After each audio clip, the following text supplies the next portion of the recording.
जब लोकसभा राज्यसभा में 12-12 घंटे चर्चा होने के बाद अगर वो दोनों सदनों से वक्फ संशोधन विधेयक कानून पारित हो गया और महामहिम राष्ट्रपति द्रौपदी मुर्मू का उन्होंने मंजूरी दे दिया, तो अब वो कानून बन गया, लॉ ऑफ द लैंड बन गया है। और जब लॉ ऑफ द लैंड बन गया तो अब वो देश में लागू होगा। लेकिन जम्मू कश्मीर में जिस तरीके से कल उस बिल की कॉपी को फाड़ा और आज जम्मू कश्मीर में हंगामा कर रहे हैं, मतलब एनसी के लोग, पीडीपी के लोग, मतलब भाजपा के विधायकों से हाथापाई कर रहे हैं, तो ये तो हिंसा है, ये तो एक तरह से अनकॉन्स्टिट्यूशनल काम हो रहा है। जो भारत की पार्लियामेंट को कानून बनाने का अख्तियार है और उस कानून को दोनों सदनों से पारित होने के बाद कानून बन चुका हो, उसकी प्रतियां फाड़ना, ये तो जनता का अपमान है। 150 करोड़ जनता जो देश की, उनके चुने हुए जनप्रतिनिधियों द्वारा पारित किए कानून का अपमान है और अनकॉन्स्टिट्यूशनल है। और मुझे लगता है कि एनसी हो, महबूबा हो, इनमें सब में आपस में होड़ है और ये केवल तुष्टीकरण की राजनीति कर रहे हैं। ये दिखाना चाहते हैं कि हम इस बिल के खिलाफ, हम आपसे ज़्यादा हैं। आखिर किस तरीके से किसी भी केंद्र के द्वारा बनाए गए कानून को, पार्लियामेंट के, उसकी प्रतियां कैसे फाड़ी जा सकती हैं और उसको कैसे रिजेक्ट किया जा सकता है।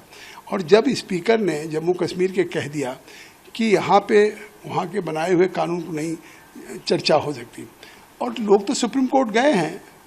अब ये कानून अगर संवैधानिक है या असंवैधानिक है, इसका एक रास्ता है सुप्रीम कोर्ट, और सुप्रीम कोर्ट में भी होड़ लगी हुई है। तो ये चाहे जम्मू कश्मीर में आपस में एनसी, पीडीपी, सारी पार्टियों में होड़ है, इसी तरह से सुप्रीम कोर्ट में भी याचिका दाखिल करने की होड़ लगी हुई है। आज चाहे इमरान प्रतापगढ़ी ने किया हो, चाहे इमरान मसूद ने किया हो, जावेद साहब ने किया हो, ओवैसी ने किया हो, 13 याचिकाएँ हो चुकी हैं। आखिर वो याचिकाएँ कैसे स्टैंड करेंगे?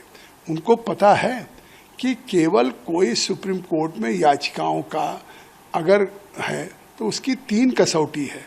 एक तो पहले कि कोई कानून बना हो तो उसकी लीगल कॉम्पिटेंस है कि नहीं है। तो लीगल कॉम्पिटेंस तो दोनों पार्लियामेंट में के पहले जेपीसी में चर्चा हुई सरकार ने, और फिर वहाँ पे दोनों सदनों में चर्चा करने के बाद पार्लियामेंट ने कानून बहुमत के आधार पे क्लॉज बाई क्लॉज पे बनाया, तो उसकी लीगल कॉम्पिटेंसी पे कोई सवाल नहीं उठाया जा सकता। दूसरा होता क्या, कोई कानून आर्बिट्रीनेस बन गया हो मनमानी ढंग से, तो जो कानून को अगर सरकार ने चाहती तो बहुमत था लोकसभा राज्यसभा में, सीधे कानून पास करा देती।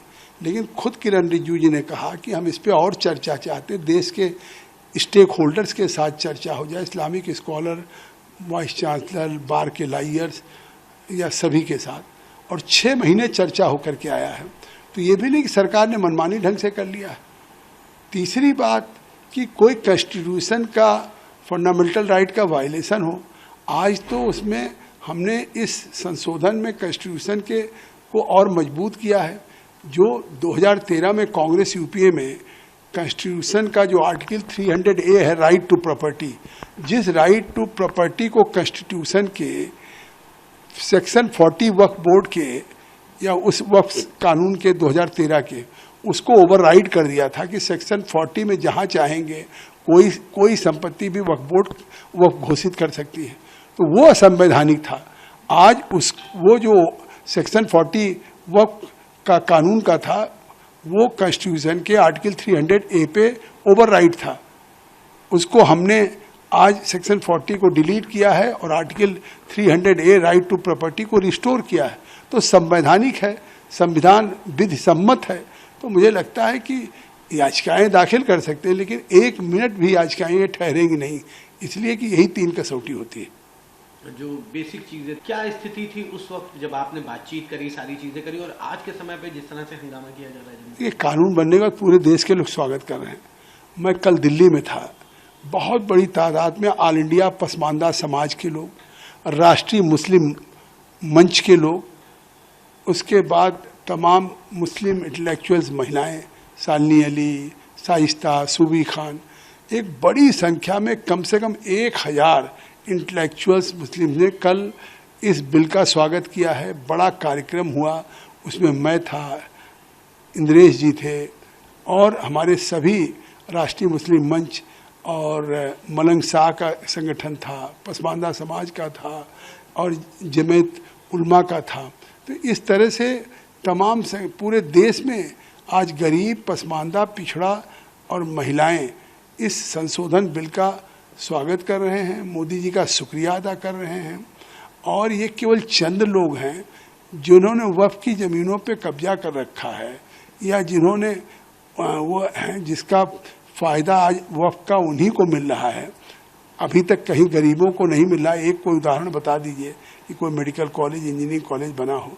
तो ये लोग विरोध कर रहे हैं और ये डे वन से चाहे all India Muslim personal law board है, उसने काली पट्टी बांधने की बात कही, धरना दिया जंतर मंतर पे, पटना में दिया। लेकिन पूरे देश का जो अल्पसंख्यक है, मुसलमान है, इस संशोधन से खुश है। मतलब ये जो विधानसभा के अंदर बैठ के हंगामा कर रहे हैं, सिर्फ यही कुछ चुनिंदा लोग हैं जो इसके खिलाफ बात कर रहे हैं, जो एक्चुअल जो इसके लाभार्थी हैं वो बेहद खुश हैं। देश में 550 डिस्ट्रिक्ट्स हैं। 550 डिस्ट्रिक्ट्स में आप देख रहे हैं कि इस संशोधन के बाद गरीब, पसमानदा, पिछड़ा या ख़वातीन सभी इसका स्वागत कर रहे हैं। अब जम्मू कश्मीर में महबूबा मुफ्ती जो आर्टिकल 370-35A अगर लागू हो जाएगा, इसको समाप्त कर दिया जाएगा तो खून की नदियां बह जाएंगी। आज उनकी पार्टी के लोग बिल फाड़ रहे हैं, आज उसकी कापी, आज उनके लोग हाथापाई कर रहे हैं बीजेपी के विधायकों से, काम नहीं होने दे रहे हैं, एनसी के लोग हैं। तो स्वाभाविक है कि ये कुछ लोग जानबूझ करके हंगामा कर रहे हैं, लेकिन कौन उनके साथ खड़ा है? जम्मू कश्मीर की भी आवाम नहीं खड़ी है। आज जम्मू कश्मीर आर्टिकल 370-35A के लागू होने के बाद सब खुश है। जैसे कि मैं सो रहा हूँ तो पिताजी को जगाना है मुझे, तो वो डायरेक्ट उठाने के बजाय, और हिंसा की परंपरा मेरे यहाँ नहीं थी सौभाग्य से, तो वो क्या करते थे कि उस कमरे में आ जाएंगे या बाहर से गुजरेंगे और चौपाई बोलेंगे, प्रात काल उठ गए रघुनाथा मात पिता गुरु नावई माता। कभी कभी मैं गुस्से में उठ करके अरे पापा चरण स्पर्श किया और सो गया, उनका अम्मत उठाना।